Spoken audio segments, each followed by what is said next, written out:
Assalamualaikum Gus. Waalaikumsalam. Ngapunten badhe tanglet wonten kata-kata mati sakjroning urip, urip sakjroning pati. Niku ingkang dipun wastani tiyang kados pundi? Ngoten nggih. Nggih. Lah setunggal malih napa tah ingkang dipun wastani insanun kamil niku saged menuju dateng ma'rifatullah napa ingkang kawastanan wahdanil wujud. Maturun Gus. Nggih. Mati sakjroning urip, urip sakjroning mati. Itu orang yang bagaimana? Mati sakjroning urip. Artinya ngeten Pak, bila mana panjenengan kali kula iki isih merasa hidup, makhluk itu ya masih merasa hidup, sebetulnya kita itu mati, tapi tidak tahu kalau kita sebetulnya atau bahasa sederhana batang urip. Ono sing ngarani batang urip. Kita harus bisa mati sakjroning urip, harus bisa. Artinya patenono keaguamu ya. Bila mana sudah bisa mematikan keaguamu, iku sing disebut sakjroning urip. Akan hidup hatimu. Disebut hati yang hidup. Siapa ini? Itulah pelaku-pelaku yang sudah bertahalli dan bertajali. Ini Pak, di dalam pendidikan tauhid itu substansinya mek ngeten tok. Ada proses 3, tahalli, tahalli, tajali. Apa tahalli ku? Tahalli ya golongan kita yang belum mengenal Allah dari sisi hakikat. Si aku wae. Si aku. Berarti dia belum melaksanakan mati sakjroning urip. Belum bisa mematikan keakuannya. Kalau saya duduk di takholi dalam kondisi ngaji iki tak akoni yen sing ngaji aku mukhlason. Hati loh Pak, hati. Tak akoni segala bentuk mutiara yang keluar dalam hati ini songkok mukhlason. Nah ini berarti saya ada di takholi. Berarti saya belum bisa melaksanakan mati sakjroning urip. Dereng saged. Ya iki ati kula sing kafir ya niki. Ati kula belum muslim. Ati kula iki sik meniadakan Allah. Dalam tauhid ada istilah pelajaran proses keduanya tahalli. Apa tahalli? Bersihkanlah keakuan yang ada dalam dirimu atas makhluk, baik makhluk saya maupun makhluk orang lain. Dikongkon berseni keakuan mang dengan modal surat Al-Hadid ayat 3 kalau nggak salah. Al-Hadid ya, surat 3. Huwal awwalu wal akhiru wadh-dhahiru. Dialah hidup zat yang berperan baik di awal maupun di baik di dalam maupun di luar. Kalau sudah tahalli membersihkan kotoran-kotoran hati, bentuk keakuan atas diri makhluk yang segala-galanya, barulah hati sok duduk di tajal. Apa tajali? Menetapkan keakuannya hidup yang berperan. Siapa hidup? Allah Subhanahu wa ta'ala. Kalau sudah begitu, maka panjenengan sudah dikatakan melaksanakan mati sakjroning urip. Nah, yang kedua urip sakjroning pati. Urip sakjroning pati maksudnya dalam hati sampean gelora hidupnya gelora. Ono dinggon fa aina matuwalu fasamma wajhullah. Itulah la haula wala quwata illa billah. Hidupmu akan nyata tampak pada semua lini, apakah keadaan, apakah lewat sifat samaknya, lewat sifat basornya, dan lain sebagainya. Urip sakjroning pati yang nyata dalam hidupmu, dalam dirimu itu hanyalah Allah Subhanahu wa ta'ala. Iku kalimat-kalimat isaroh dari guru sampean kali kula zaman biyen-biyen ya seperti itu. Dikon goleki dhewe Pak ngoten niku. Lho estu.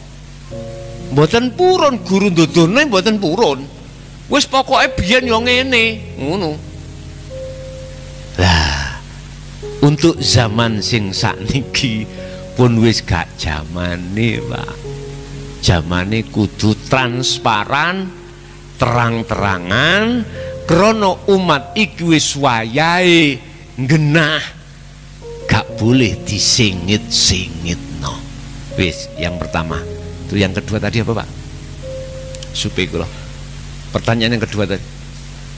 Insanul kamil apakah? Si oposi insanul kamil. Insan manungso kamil kang sempurna. Apakah bisa mencapai wahdatul wujud? Wis. Dikatakan insanul kamil secara syar'i, menungso kang sempurna iku beto akal lan nafsu. Mboten menyentuh roh, mboten. Dalam syariat kalau kita dikatakan insanul kamil itu adalah yang dibahas adanya nafsu dengan akal. Itu manusia. Sebab selain manusia, kalau malaikat cuman akal, kalau hewan adalah nafsu. Siapa yang menang akale derajatnya lebih baik daripada malaikat.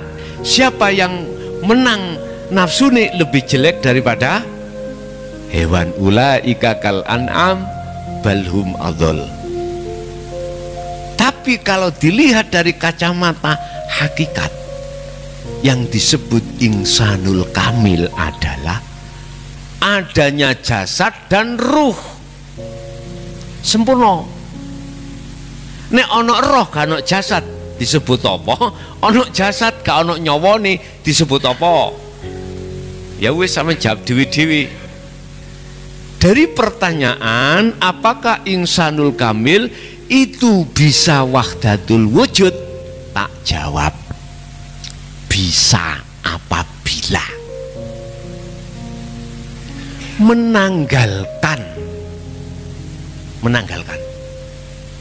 menanggalkan perkara selain Allah.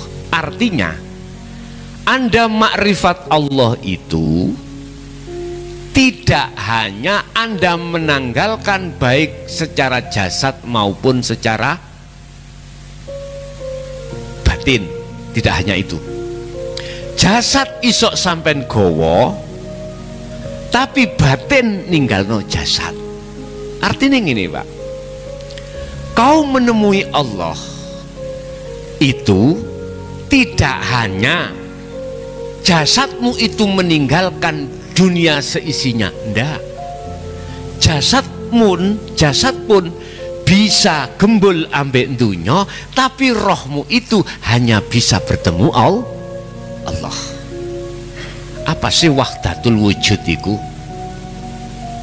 Penyatuan dari kewujudan. Artinya gini, itu ada proses wahdaniyah menuju ke ahad, ahadiyah menuju ke ahad. Maksud saya apa? Semua perkara-perkara yang diwujudkan ning dunya iki dadekno situk menjadi wujud Allah. Tapi bukan dunya iku wujude Allah. Ada satu, tahu bingung ini, tak kayak bingung dhisik. Dengan bingung nanti gak bingung. Allah menampakkan wujudnya pada hamba lewat wujudin dunya saisine. Tapi dunya saisine iku duduk wujude Allah. Aja misu-misu sik lho ya. Sekali lagi, aku menampakkan diriku terhadap hamba. Menampakkan diriku itu Allah yang dawuh. Misalnya, aku menampakkan diriku terhadap hambaku dengan cara dengan cara wujude perkara sing ana dunya. Apa wae niku wis termasuk bentuk wujude hamba. Tapi wujude perkara sing ana dunya iku dudu wujudku. Gak ngeluh ngene iki. Enggak iso gak ngeluh ngene sampean. Ojo kok terko sing wujud iku wujud. Ojo kok terko sing wujud iku wujud.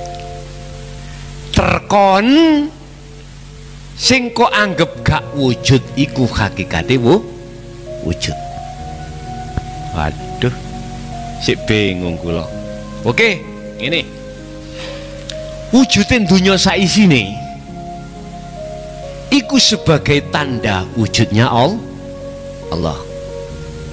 Nek sampean ana kene sampak jengking gak roh wujude Allah.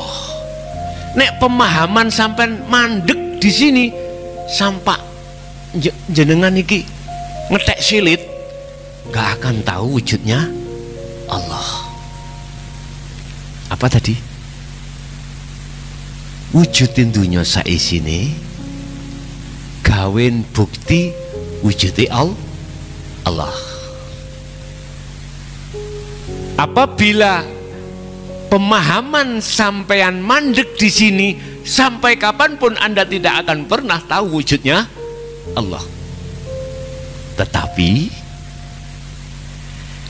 kalau wujudnya Allah Anda jadikan sebagai bukti atas tidak wujudnya selain Allah, Anda akan tahu hakikat wujudnya Allah.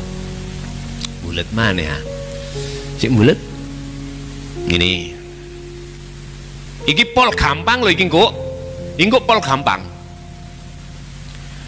Ketika Anda berinteraksi terhadap sikon apapun, ya, jasadmu berinteraksi dengan sikon apapun, jangan Anda merasa tahu, merasa melihat. Anda makhluk maksudnya yang berinteraksi dan lain sebagainya, jangan.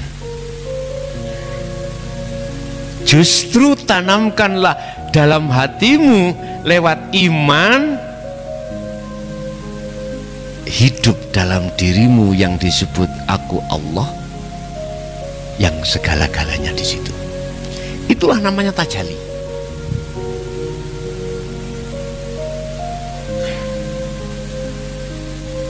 Berarti menyatukan, meleburkan semua wujud-wujud akeh jadi tunggal wujud, yaitu wujud aku. Aku sapa? Hidup. Gampang iki Pak, mosok wangel sian. Paling gampang. Umpama tak ringkes ngene, duduo atimu ning tajalli, wis iku ringkese. Penjabarane hilangkan keakuanmu, iku hilangkan. Akhirnya sih muncul duduk keakuanmu hamba, keakuanmu Allah. Yaiku maksudnya wahdatul wujud. Bukan wahdatul wujud iku wujude Allah, wujudmu dadi siji, bukan. Paham ya? Iki sing ditentang. Sing ditentang ada pemahaman wujudku ya wujude Allah. Maksudnya ada wujud loro dadi siji. Iki yang salah. Yang benar bagaimana? La ibsarun wa mubsarun wa basarun. Wujudmu ya gak ono, wujude Allah ya wis gak ono dalam konteks nama ataupun sifat. Yang disebut wahdatul wujud itu di situ sebetulnya. Sama dengan manunggaling kawula Gusti iku lho, Pak. Duduk kawula roh iku isok manunggal dadi jeneng Allah mboten. Semuanya lebur aran-aran itu. Sebab nek sik ana aran iku sik makhluk kabeh. Urip iku nek memang mlayune nang aran, ya sik makhluk kabeh kuwi. Lah sing disebut Rabb, sing disebut Allah cara syariat endi? Anda kalau sudah masuk pada ahad baru, oh kita lah ngeten lah. Oh kita tunggu riku. Jadi bisa insanul kamil iku masuk dalam wahdatul wujud dengan catatan jasad iki mau berinteraksi apapun, roh iki mang hanya fa'buduh, hanya menyembah ketemu Allah. Yang dimaksud melihat Allah itu bukan roh ketok jengleh-jengleh Allah, enggak. Apa? Dikatakan makrifat Allah iku la ibsarun, ilang sing nyawang, aran ilang sing nyawang, wa mubsarun, aran ilang yang disawang, wa basarun, aran ilang aran mata yang meli. Aran apa iku? Itulah ahad, itulah ma'rifatullah. Bingung mana iki? Ngeten Pak, ilmu sistem iki sebetulnya untuk memudahkan jenengan. Jenengan mesti bingung. Anda tidak akan pernah bingung kalau betul-betul dikatakan Allah di ahad. Sampai jawabane walah ya iki tah karepe muklason piye. Ngene lho Pak nggo. Laisa lahu kamislihi sayun. Anda tidak bisa menggambarkan dengan sesuatu yang lain. Bahasa Anda tidak akan pernah bisa ngarani dengan sesuatu yang lain. Paling bahasane meneng Pak. Oh ya kita.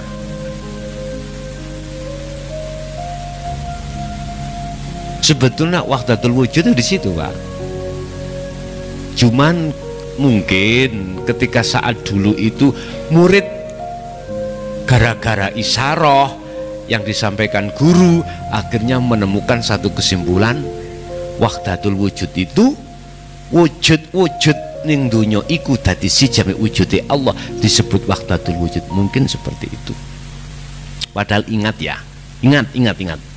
Iki sampean kunci dalam hati sampean. Prinsip pun selama ruh belum dikatakan Allah di musyahadah, belum aman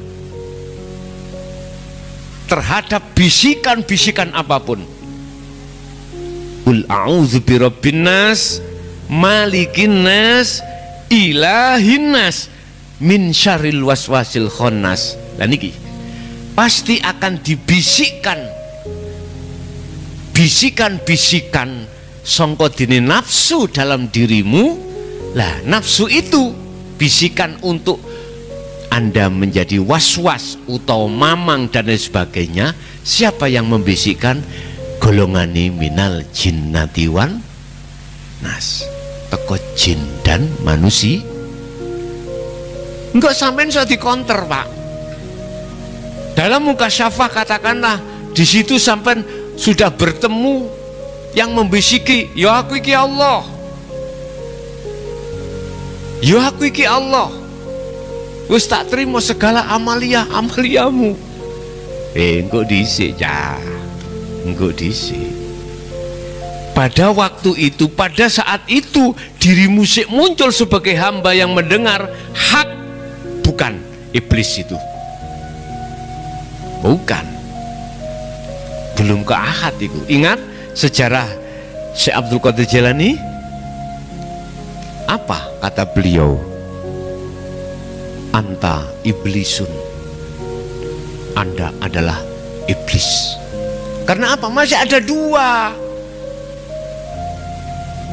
yang mendengarkan beliau sebagai makhluk Syekh Abdul Qadir Jailani.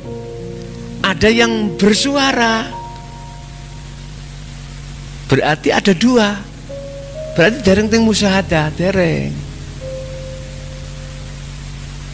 Lah nanti kalau dalam dirinya sudah tidak ada dirinya, sudah tidak ada yang membisiki dari sisi apapun, keahatan letaknya di situ. Kalau kita bicara ngomong wujud, Pak, apa yang diterko golongan kita di am gak sama di khos. Nek di am wujud itu ya iki yang bisa diraba, ya, dan lain sebagainya. Kalau bahasa ahli syuhud beda, justru bukan ini yang disamakan wujud. Sebetulnya wujud itu, sak temene wujud itu sesuatu yang kekal, abadi. Itu wujud. Lah Anda akan bisa sampai ke wujud itu manakala wujud yang gak kekal itu sudah tidak ada pada dirimu. Berarti wujudnya Allah iku kok jadikan bukti tidak wujudnya selain Allah, berarti yaitu wahdatul wujud. Hati yang bisa sampai di situ, hati yang selalu berpegang teguh tali Allah tadi untuk sampai ke musyahadah. Hanya itu.